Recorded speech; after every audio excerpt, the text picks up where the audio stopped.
Samantala mga kabrigada, isang grupo naman pinaiimbestigahan ang maling labi na napauwi sa Pilipinas at hindi ang mga labi ng OFW na napatay sa bansang Kuwait.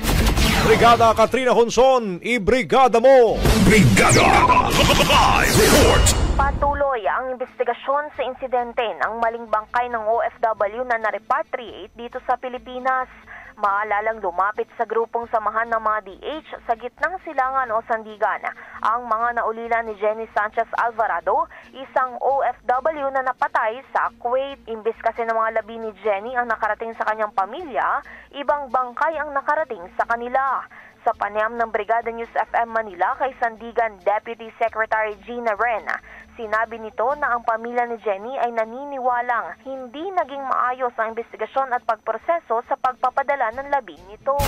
Iniisip ng pamilya ay hindi nagkaroon ng malalim na investigasyon bago pa naiuwi dito ang bangkay.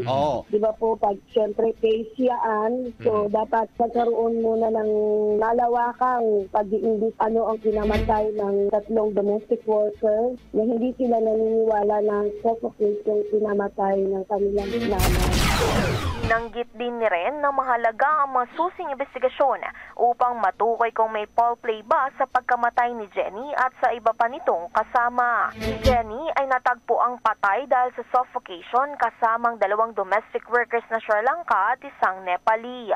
Ang labi naman ng Nepali worker ang pinaniniwala ang naipadala dito sa Pilipinas. Samantala, tiniyak na raw ng Department of Migrant Workers ang tulong sa pamilya ni Jenny at ang masusing investigasyon sa insidente.